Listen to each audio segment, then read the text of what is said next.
Bismillahirrahmanirrahim. Assalamualaikum warahmatullahi wabarakatuh. Waalaikumsalam warahmatullahi wabarakatuh. Alhamdulillahi rabbil alamin. Innal hamdalillahi nahmaduhu wa nasta'inuhu wa nastaghfiruh wa na'udzu billahi min shururi anfusina wa min sayyiati a'malina. May yahdihillahu fala mudilla lahu wa may yudlilhu fala hadiya lahu. Asyhadu an la ilaha illallah wa asyhadu anna Muhammadar Rasulullah. Allahumma salli wa sallim wa barik ala sayyidina Muhammad wa ala alihi wa sahbihi wa man tabi'ahum bi ihsanin ila yaumiddin, amma ba'du. Bapak, Ibu, hadirin hadirat jamaah salat zuhur yang dimuliakan Allah Subhanahu wa taala, shaimun was shaimat yang dimuliakan Allah. Alhamdulillah, kembali kita bersyukur siang hari ini kita dapat kembali untuk duduk sejenak membahas agama Allah Subhanahu wa taala di rumah Allah di bulan yang dimuliakan Allah, yang mudah-mudahan kita juga termasuk di antara hamba-hamba yang dimuliakan Allah dalam kehidupan dunia dan akhirat kita. Salawat serta salam kita sampaikan kepada baginda Rasulullah sallallahu alaihi wasallam, qudwah kita, teladan kita, imam kita, yang mudah-mudahan kita semua kelak mendapatkan syafaat dari Rasulullah sallallahu alaihi wasallam. Bapak Ibu hadirin jamaah yang dimuliakan Allah Subhanahu wa taala. Kita lanjutkan kajian dalam hadis arba'in, di mana hari ini sampailah kita kepada hadis yang kelima. Tema hadis ini adalah ibtalul munkarati wal bid'ah, yaitu menghindari atau membatalkan perkara yang mungkar dan bid'ah. Bid'ah itu jamak daripada bid'ah. Hadisnya adalah an ummil mu'minin ummi Abdillahi Aisyah radhiyallahu anha qalat qala Rasulullah sallallahu alaihi wasallam man ahdatha fi amrina hadza ma laysa minhu fahuwa raddun, rawahu Bukhari wa Muslim. Wa fi riwayatin li Muslim man amila amalan laysa alaihi amruna fahuwa raddun. Dari Ummul Mukminin, ibunya orang-orang yang beriman, Ummu Abdullah Aisyah radhiyallahu anha, beliau berkata, Rasulullah sallallahu alaihi wasallam bersabda, barang siapa yang membuat perkara yang baru atau mengada-adakan dalam urusan kami, artinya dalam urusan agama, yang tidak ada di dalamnya perintah atau larangan, maka fahuwa raddun, tertolak.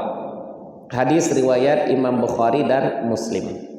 Dalam riwayat Imam Muslim, man amila amalan, siapa yang beramal satu amalan, laisa alaihi amruna, yang tidak ada di dalamnya perintah kami, yaitu dalam urusan agama, fahuwa raddun, maka amalan itu tertolak. Hadirin Bapak Ibu yang dimuliakan Allah Subhanahu wa taala, sebelum kita membahas daripada inti hadis ini, kita berkenalan dulu atau mengetahui ta'rif daripada periwayat hadisnya. Hadis ini dari Aisyah radhiyallahu anha, istri Nabi Muhammad sallallahu alaihi wasallam, di mana beliau adalah ummul mukminin. Ummul itu ibu, mukminin orang-orang beriman. Setiap istri Nabi adalah ibunya orang-orang beriman. Jadi kalau kita orang beriman, ibu kita adalah para istri-istri Nabi. Aisyah istri Nabi, maka Aisyah termasuk daripada ibunya orang beriman. Sebagaimana kita mencintai ibu kita, begitulah kita mencintai istri-istri Nabi. Bagaimana kita menyayangi mereka, menghormati mereka, begitulah kita menyayangi, menghormati daripada istri-istri Nabi, seperti ibu kita. Begitu juga kita tidak boleh menikahi ibu kita sendiri. Disebut istri Nabi sebagai ummahatul mu'minin karena tidak ada yang menikah dengan istri-istri Nabi selepas Rasulullah wafat. Jadi begitu Rasulullah wafat, istri-istri Nabi itu tak ada yang menikah lagi karena mereka itu ibarat ibu bagi kita, karena kita juga tak boleh menikahi ibu kandung kita sendiri. Hadirin makan Allah dikatakan sebagai Ummu Abdillah. Ummu Abdillah, Ummu ibu Abdillah itu Abdullah. Abdullah. Aisyah punya anak, dia tak punya anak. Tapi beliau pernah minta kepada Rasulullah karena kebiasaan orang Arab dipanggil sebagai ayah si fulan, ibu si fulan. Ya, kalau kita punya anak namanya Ibrahim, kita dipanggil sebagai Abu Ibrahim meskipun nama kita Umar. Kalau anak kita namanya adalah Utsman, kita dipanggil sebagai Ummu Utsman bagi yang ibu-ibu meskipun nama ibu adalah Fatimah misalnya. Nah, ini tradisi orang Arab. Aisyah tak punya anak, menjumpai Nabi, ya Rasulullah. Beliau mengadu, Rasulullah pun memberikan kunyah. Kunyahnya adalah Ummu Abdillah, yaitu ibunya si Abdullah. Siapa Abdullah ini? Abdullah ini adalah Abdullah bin Zubair. Siapa dia? Dia adalah anak keponakan atau keponakan beliau dari saudarinya yang bernama Asma binti Abu Bakar. Nah, jadi kunyahnya itu diambil bukan dari anak kandungnya, tapi dari keponakannya atau anak dari saudarinya. Itulah sebabnya Aisyah radhiyallahu anha dipanggil sebagai Ummu Abdillah. Rasulullah menikahi Aisyah saat usianya 6 tahun. Dalam riwayat lain dikatakan ketika usia beliau 7 tahun. Dan datang ke Madinah, sampai ke Madinah itu setelah perang Badar tahun kedua Hijriah, tepatnya pada bulan Syawal. Dan beliau saat itu usianya 9 tahun. Jadi Aisyah radhiyallahu anha serumah dengan Rasulullah di saat usianya 9 tahun. 6 tahun, 7 tahun sudah menikah. 9 tahun baru tinggal serumah dengan Rasulullah sallallahu alaihi wasallam. Dan ketika Nabi wafat, usianya masih muda, 18 tahun. 18 tahun Aisyah, dan beliau kemudian hidup 40 tahun selanjutnya. 40 tahun selanjutnya. Jadi beliau melewati dari masa Abu Bakar, Umar, Utsman, Ali. Jadi Allah berikan usia beliau panjang dan juga dinikahi Rasulullah dalam saat keadaan muda. Ada hikmahnya. Ya, ada hikmahnya karena beliau nanti yang berhubungan atau berinteraksi dengan sahabat-sahabat Rasulullah sallallahu alaihi wasallam. Beliau wafat tahun ke-57 Hijriah, dan ketika wafat yang menyolatkannya adalah sahabat Nabi yang mulia juga yang bernama Abu Hurairah. Dan Bapak Ibu melakukan Allah Subhanahu wa taala, dari Aisyah radhiyallahu anha didapati hadis 1210 hadis. Ya, 1210 hadis. Luar biasa banyaknya. Dan Aisyah ini sahabat Nabi, ya, dikatakan sahabat karena syarat sahabat itu bertemu dengan Nabi, beriman dengan Nabi, kemudian wafat dalam keadaan beriman. Jadi bukan saja statusnya sebagai istri Nabi, juga sebagai sahabat Nabi. Aisyah radhiyallahu anha adalah wanita yang cerdas. Kalau tak cerdas, tak mungkin dia mampu menghafal sebanyak hadis tersebut. Beliau adalah faqihah, yaitu seorang wanita yang ahli fikih, ahli hukum. Ya, jadi beliau itu adalah seorang yang ahli hukum. Dan Allah Subhanahu wa taala menganugerahkan kecerdasan kepada beliau. Sebab apa? Karena beberapa hal banyak yang tak diketahui sahabat dalam urusan rumah tangga diketahui oleh Aisyah radhiyallahu anha.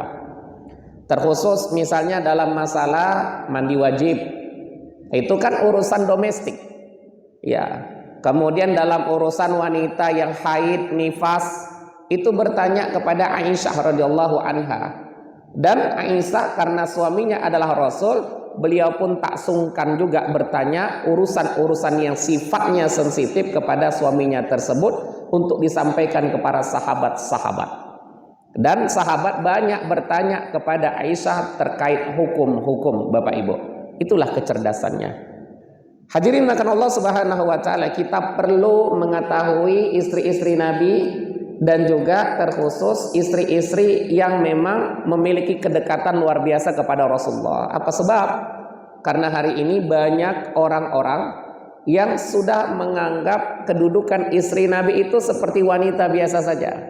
Bahkan ada golongan yang berani secara terang-terangan menghardik, menghina, mencaci, memfitnah daripada istri-istri Nabi. Dan ini bukan yang pertama. Dulu ketika Rasulullah masih hidup pun Aisyah pernah tertimpa fitnah yang disebut dengan hadithul ifki. Aisyah difitnah melakukan hubungan khusus, atau kalau bahasa sekarang tanda kutip agak kasar memang, selingkuh kepada Safwan, sahabat Nabi. Rasulullah sempat mendiamkan beliau, tetapi siapa yang membelanya? Allah Subhanahu wa taala. Allah turunkan Al-Qur'an dalam surah An-Nur pembelaan kepada Aisyah bahwa beliau adalah wanita yang suci, wanita yang terhindar dari fitnah-fitnah tersebut. Jadi dari dulu sudah ada memang orang yang menghina, memfitnah beliau. Ya, kalau dulu orang-orang munafik, kalau sekarang golongan-golongan tertentu orang munafikun dan juga adalah orang-orang Syiah.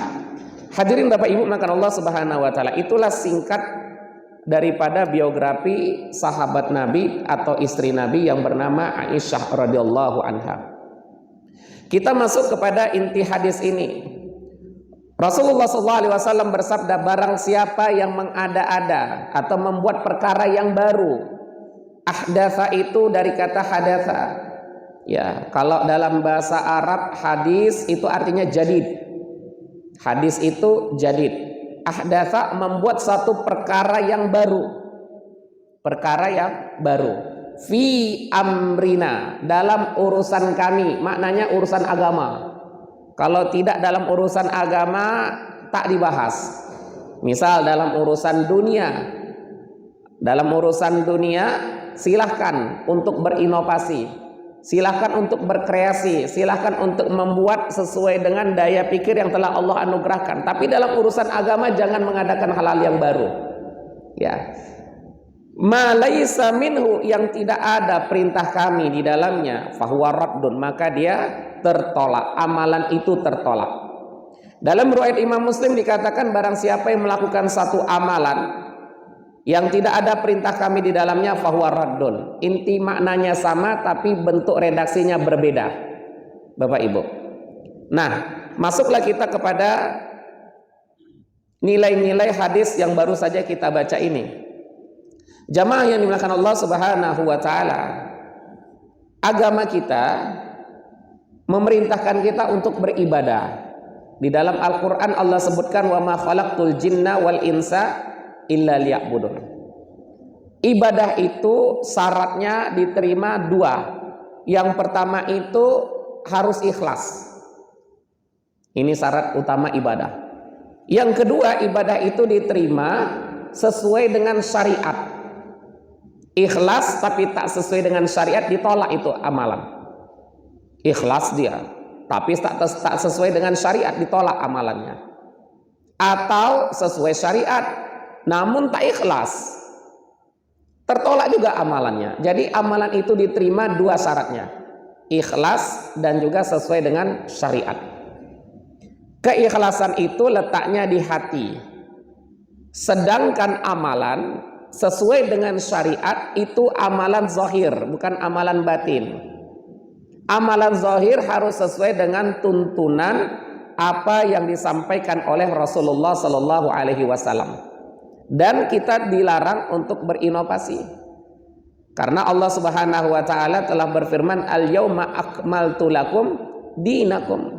Hari ini telah aku sempurnakan bagi kalian agama. Ya, jadi agama itu telah sempurna. Syariat itu telah sempurna, tak perlu lagi ditambah-tambah. Hadirin Allah Subhanahu wa taala. Kemudian nilainya selanjutnya adalah Islam adalah ittiba la ibtida. Maknanya adalah agama Islam ini intinya mengikuti, bukan membuat perkara-perkara yang baru. Ya, jadi Islam ini intinya mengikuti bagaimana Rasulullah mengajarkan, begitulah kita mengikutinya. Bagaimana Rasulullah sholat, begitulah kita sholat. Sallu kama ra'aitumuni usolli. Sholatlah kalian sebagaimana kalian melihat aku itu sholat, kata Rasul. Dalam ayat Al-Quran juga Allah berfirman dalam surah Ali Imran, Qul in kuntum tuhibbunallaha fattabi'uni yuhibbukumullah. Katakan, jika kalian cinta kepada Allah, maka ikutilah aku, maka Allah pun akan mencintai kalian. Nah, dalam ayat ini Allah memerintahkan kita untuk mengikuti Rasulullah SAW dalam beramal ataupun dalam beribadah. Dalam ayat yang lain surah Al-An'am, wa anna hadza sirati mustaqiman fattabi'uhu wa la tattabi'us subula. Allah berfirman, sesungguhnya ini adalah jalanku yang lurus, maka ikutilah. Nah, jadi kita diperintahkan mengikuti jalan yang sudah lurus, yang sudah ada panduannya. Jangan berinovasi lagi. Hadirin jamaah imakan Allah Subhanahu wa taala.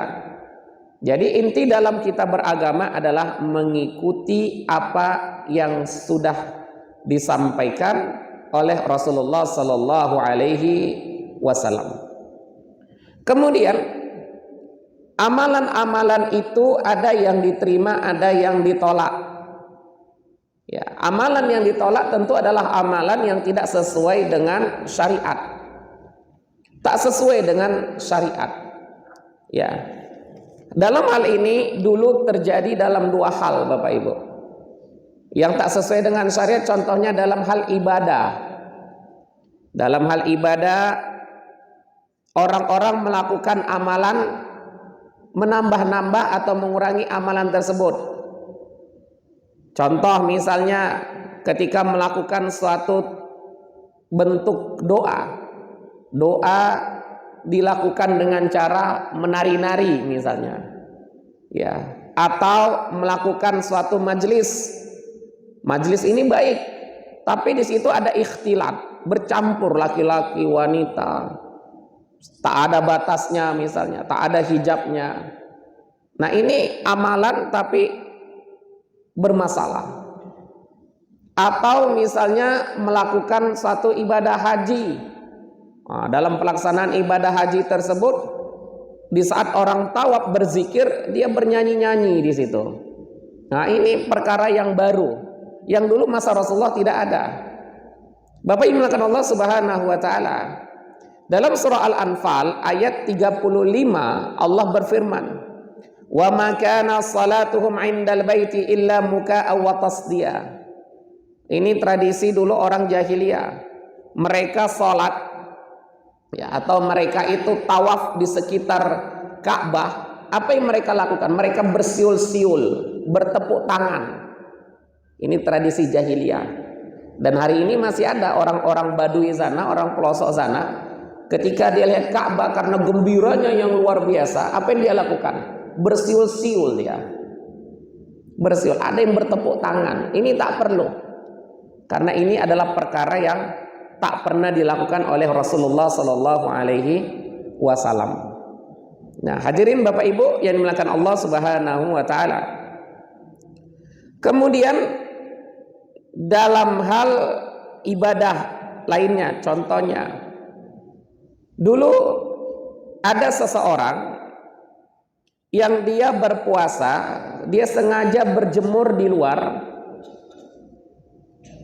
Kemudian dipanggil oleh Rasulullah SAW, ditanya, "Kenapa engkau berjemur? Engkau berpuasa?" Menurut beliau adalah kalau ibadah itu terkhusus puasa, dia semakin letih, dia semakin capek, semakin kepanasan, nilai ibadahnya semakin tinggi. Nah, jadi dia berjemur dia di lapangan. Rasulullah SAW memanggilnya dan Rasulullah SAW memerintahkan orang tersebut untuk berteduh. Karena inti daripada syariat itu bukan untuk menyusahkan. Jadi ikuti saja. Kalau ada kemudahan justru boleh diambil, tapi jangan mempersulit. Kalau ada orang puasa, bolehkah dia mandi? Silakan, tidak masalah. Orang puasa, bolehkah dia untuk tidur? Boleh, silakan. Tapi kalau dia beranggapan semakin dia lelah maka puasanya semakin baik, tak ada sandarannya. Nah, inilah yang pernah ditegur oleh Rasulullah SAW kepada seorang yang ketika saat berpuasa dia sengaja untuk berjemur, Bapak Ibu. Dalam hal muamalah, ya, dalam hal muamalah pernah terjadi kasus perzinahan. Jadi ada seorang yang bekerja kepada seorang wanita, seorang anak bekerja kepada seorang wanita. Terjadi perzinahan antara anak tersebut dengan wanita itu. Kemudian ayahnya datang menjumpai Rasulullah SAW, menjumpai Nabi. Kemudian sang ayah mencoba untuk negosiasi kepada Rasulullah. Seharusnya orang yang berzina itu dia mendapatkan hukuman hudud namanya. Kalau dia sudah menikah dia dirajam sampai mati. Kalau dia belum menikah maka dia dicambuk 100 kali dan dia diasingkan selama setahun atau dipenjara. Bapak Ibu Allah Subhanahu wa taala, si ayah bilang, anakku tak perlu dicambuk. Jadi saya bayar saja tebusannya. Tebusannya gimana? Tebusannya saya berikan 100 ekor kambing. Ya. 100 ekor kambing atau 100 ekor domba dan seorang daripada pelayan. Ini tebusannya. Maka Nabi Muhammad SAW mengatakan, al-mi'a wasyad wal khadim raddun alik.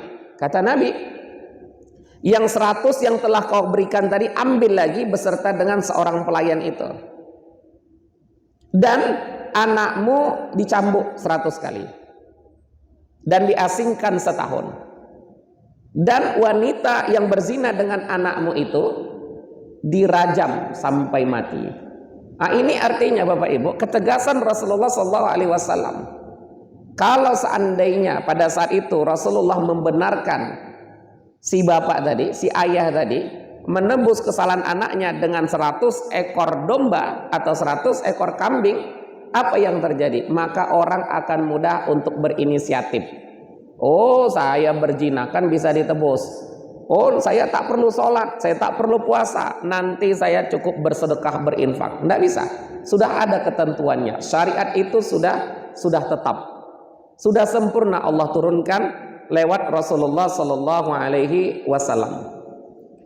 Begitu juga Bapak Ibu dalam hal jual beli misalnya dan lain sebagainya sudah ditentukan. Ya, ada syarat-syaratnya, ada ketentuannya. Kalau tidak terpenuhi maka dalam hal muamalah perkara yang baru itu pun tertolak. Bapak Ibu jamaah dimuliakan Allah Subhanahu wa taala. Jadi itulah bentuk ya amal yang tertolak dari segi ibadah dan juga muamalah.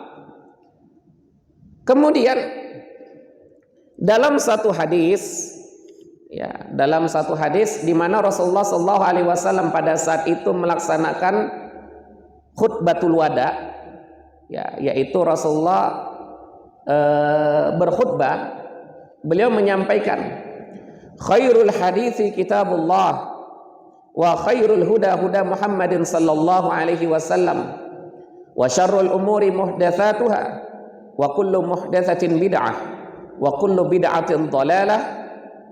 Kemudian ditambah dalam riwayat Baihaqi dan wa kullu dhalalatin finnar, yang artinya adalah sebaik-baik hadis ya adalah kitabullah Al-Qur'an, dan sebaik-baik petunjuk adalah petunjuk Muhammad sallallahu alaihi wasallam.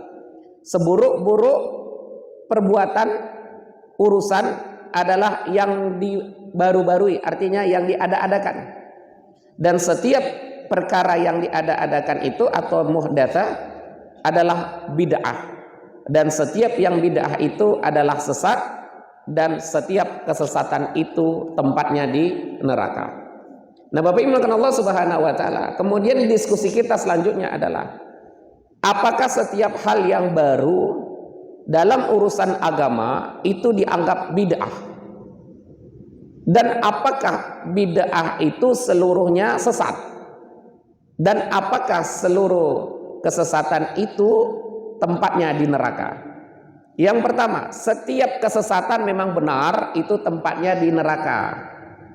Dan apakah setiap bid'ah itu sesat? Nah, inilah yang didiskusikan oleh ulama. Dan apakah setiap yang baru itu bid'ah? Ya, setiap yang baru itu bid'ah, tapi tidak setiap bid'ah itu semuanya adalah sesat. Tapi setiap yang sesat pasti masuk neraka. Bapak Ibu, istilah bid'ah sudah tak asing lagi. Kalau dulu orang masih asing dengan istilah bid'ah, tapi belakangan ini 2010 ke atas, 2000-an awal, hampir setiap orang maklum dengan istilah bid'ah dan sedikit-sedikit bid'ah. Nah, tapi juga harus kita dudukkan bid'ah yang dimaksud adalah urusan agama.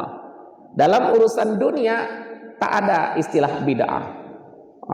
Tak mau pula dia naik Avanza. Kenapa? Rasulullah tak pernah naik Avanza. Dulu Rasulullah naik unta katanya. Nah, itu tak masuk dalam bid'ah ini. Yang kita bahas adalah dalam urusan agama. Hadirin akan Allah, Imam Syafi'i membagi bid'ah itu kepada dua, yaitu bid'atul hasanah atau disebut juga dengan bid'atul mahmudah dan bid'atul madhmumah. Bid'ah itu ada yang dia dipuji, ada yang dia tercela. Kalau begitu apakah setiap bid'ah sesat? Tidak. Imam Syafi'i dari kualitas keilmuannya sudah teruji. Beliau adalah orang yang saleh, cerdas, faqih, mujtahid. Tidak mungkin beliau ketika menyatakan ini dengan hawa nafsunya. Apalagi keberkahan ilmu beliau sampai hari ini termasuk mazhab yang memiliki pengikut yang banyak. Beliau adalah orang yang saleh. Bid'ah mahmudah adalah bid'ah yang terpuji. Artinya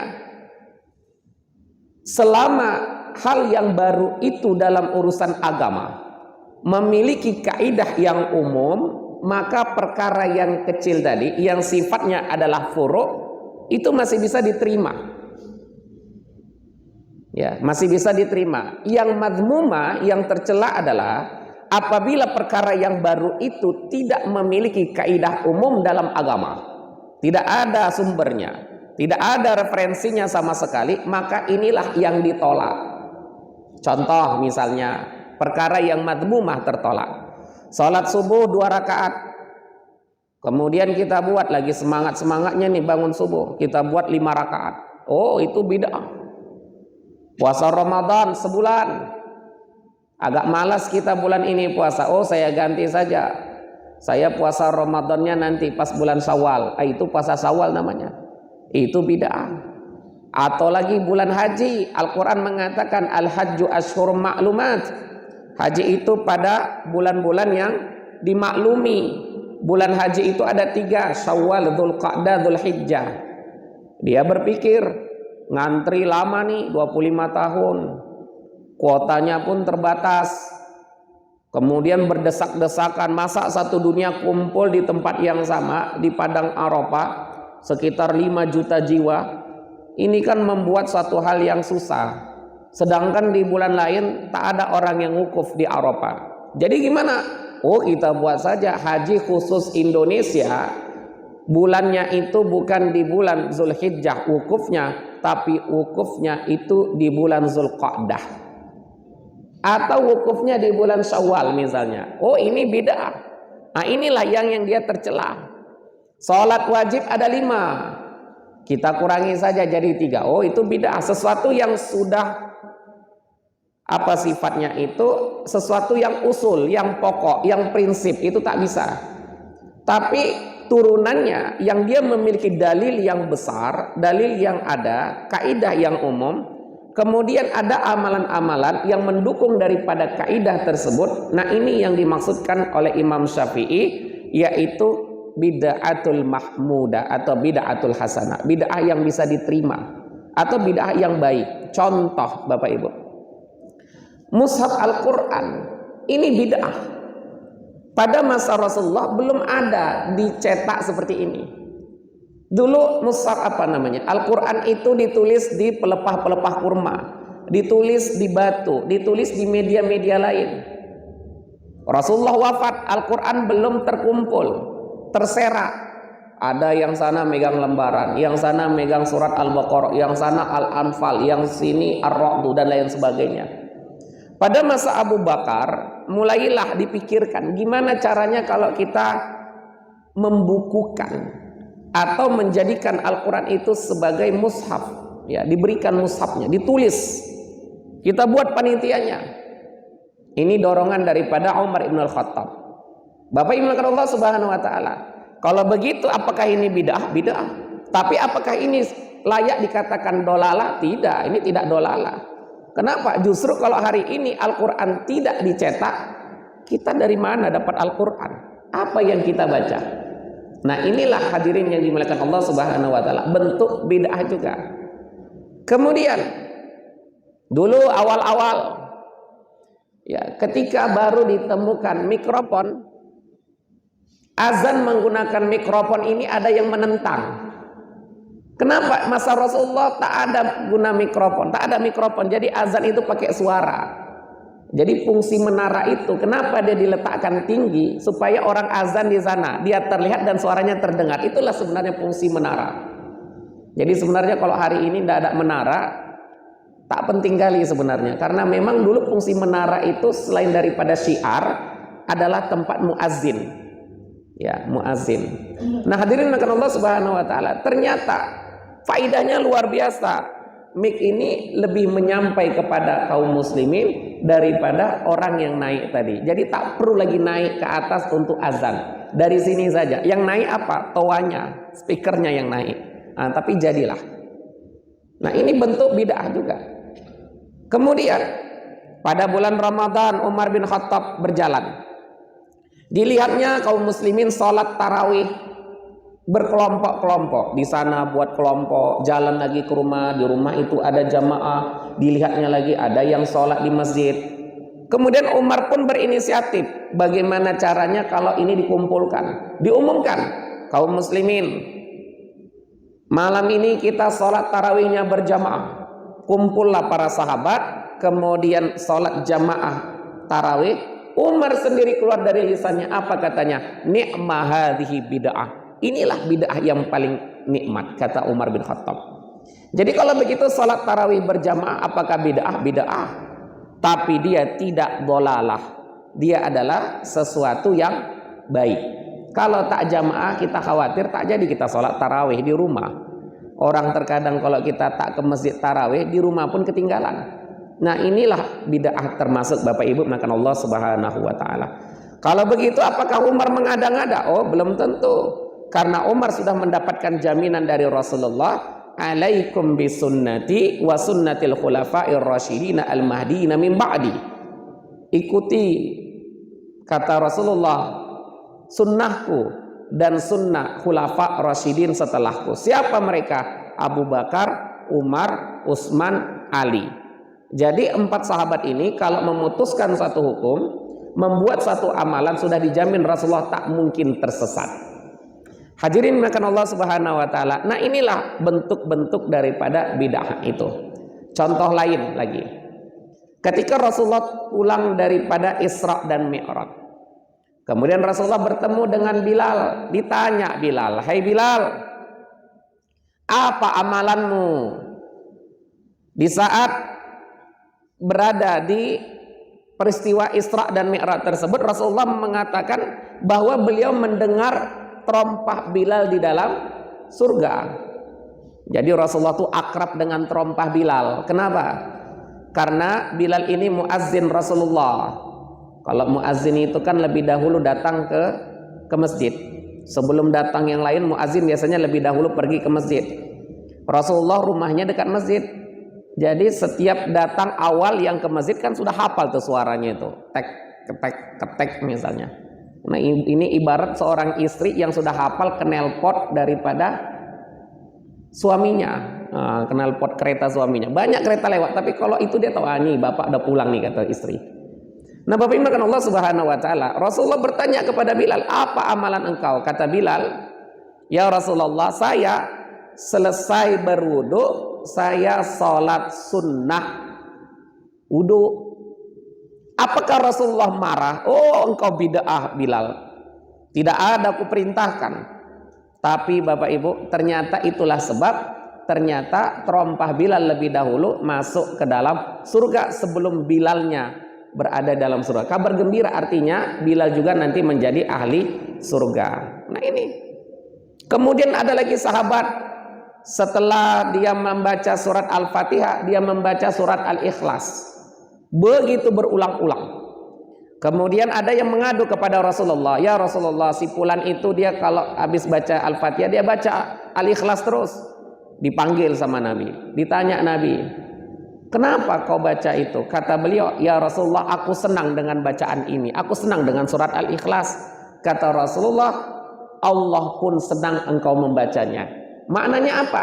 Apakah dia melakukan satu perkara yang baru? Iya. Tetapi apakah ini dolal? Juga tidak, Bapak Ibu. Apa sebab? Karena memang kita diperintahkan untuk membaca surat Al-Quran, dan juga kita diperintahkan untuk memperbanyak sholat sunnah. Itulah yang dilakukan oleh sahabat ini dan juga dilakukan oleh Bilal bin Rabah. Hadirin Bapak Ibu yang dimuliakan Allah Subhanahu wa taala. Jadi dalam urusan agama kita dilarang untuk membuat perkara yang baru yang sudah menjadi prinsip pokok dalam ajaran kita. Ya, jadi tak boleh, itu disebut sebagai bid'ah, mengada-ada satu hal yang baru atau merubah yang sudah tetap, itu tak boleh. Nah, namun Bapak Ibu, apakah setiap bid'ah itu dia sesat? Tidak. Ya, Imam Syafi'i membagi kepada dua, bid'ah mahmudah, bid'ah madmumah. Bid'ah yang terpuji dan bid'ah yang tercela. Yang tercela itulah yang sesat itulah masuk neraka. Tapi yang terpuji ini adalah amalan yang memang tak ada pada masa Rasulullah, tetapi amalan ini dia memiliki satu dasar atau kaidah umum yang bersumber dari Rasulullah Shallallahu Alaihi Wasallam sehingga tidak bisa disesatkan. Wallahu a'lam bishawab. Mudah-mudahan bermanfaat. Terima kasih atas segala perhatian. Assalamualaikum warahmatullahi wabarakatuh. Waalaikumsalam warahmatullahi wabarakatuh. Kami persilakan kepada Bapak Ibu jemaah sekalian bagi yang ingin bertanya seputar hadis yang telah Ustaz sampaikan kepada kita semua.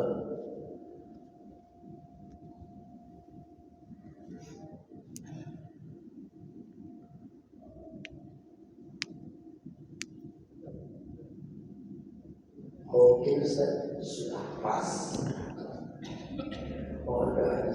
Baik, alhamdulillah ya. Justru kalau ada yang bertanya itu bid'ah ya. Ya. Hadirin Bapak Ibu Allah Subhanahu wa taala, mengambil keberkahan kita tutup dengan doa. Astaghfirullahaladzim alladzi la ilaha illa wal hayyul qayyum wa atubu ilaih.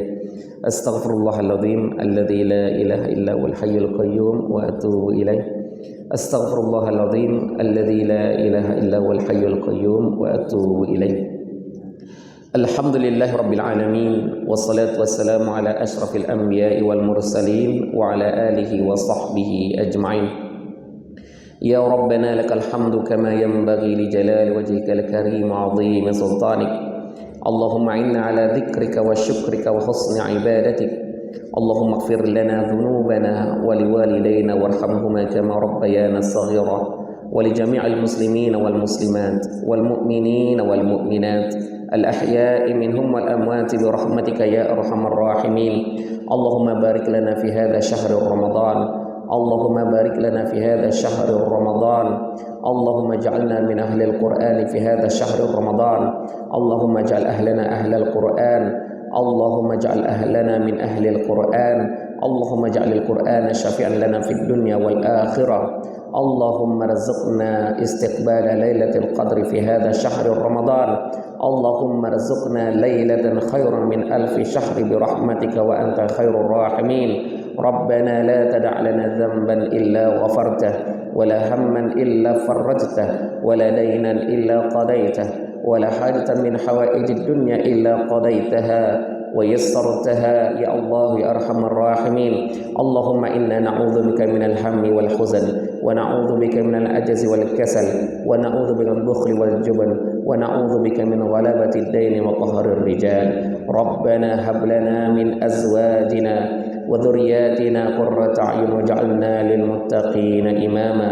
ربنا آتنا في الدنيا حسنة وفي الآخرة حسنة وقنا عذاب النار. وصلى الله على سيدنا محمد والحمد لله رب العالمين. تقبل الله منكم.